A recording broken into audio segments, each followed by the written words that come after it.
Pour ceux qui ne me connaissent pas, je m'appelle Anne, je suis chercheur en informatique.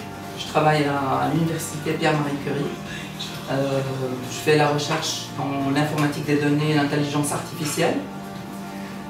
Et dans une vie parallèle, si vous voulez, je fais l'artiste, je fais le photographe et je commence à réaliser quelques courts-métrages.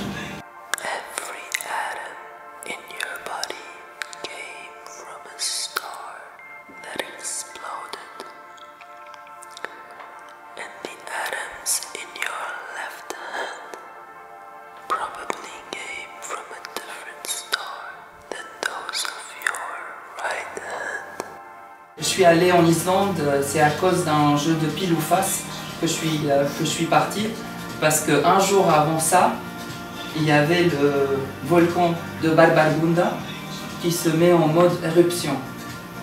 Et j'avais trop envie d'y aller, mais en même temps j'avais très peur. Dès que je suis parti,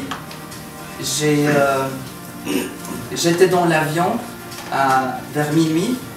Et j'ai vu pour la première fois l'aurore boréale vers minuit, donc c'était vers le coucher de soleil. Et c'était franchement un spectacle magnifique qui m'a tellement touchée qu'à partir de ce moment-là, quand j'étais en Islande, je savais que j'allais peut-être faire un court-métrage. Et en plus, je ne sais pas si c'est les elfes ou les trolls qui m'ont hypnotisé, mais j'étais vraiment touchée avec la magie qui était là-bas et j'avais envie de transmettre cette beauté-là.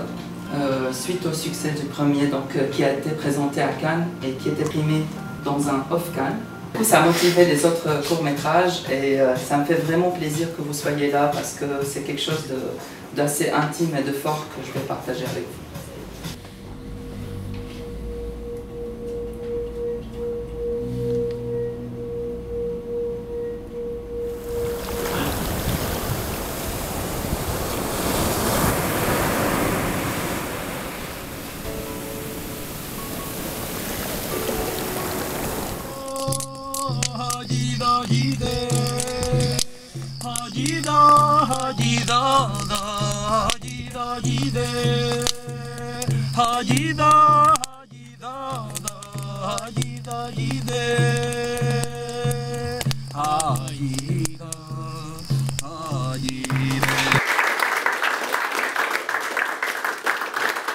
Donc moi j'ai eu le temps de me présenter et tout, mais je pense que ça serait bien si vous le faites aussi.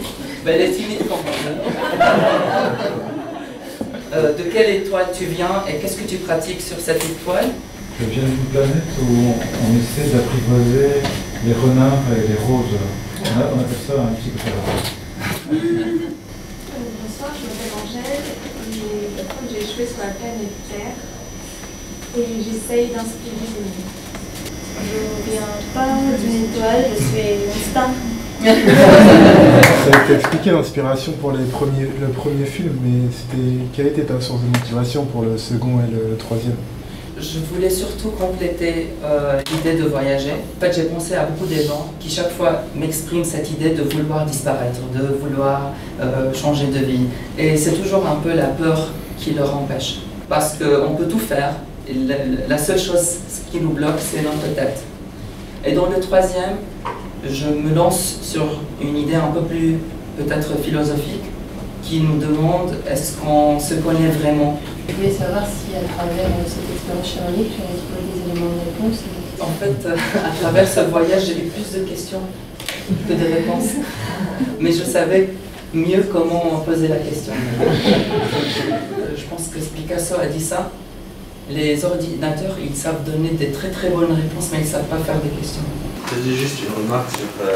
il y a beaucoup de fois où on oppose la science et l'art. Je pense que ces deux domaines qui ne sont pas séparés, qui des fois travaillent ensemble, mais qui ne sont pas en opposition.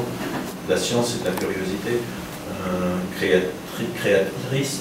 La seule différence, c'est que la science, on essaye de confronter nos rêves à la réalité. Et la réalité peut beaucoup de fois dépasser nos rêves en poésie.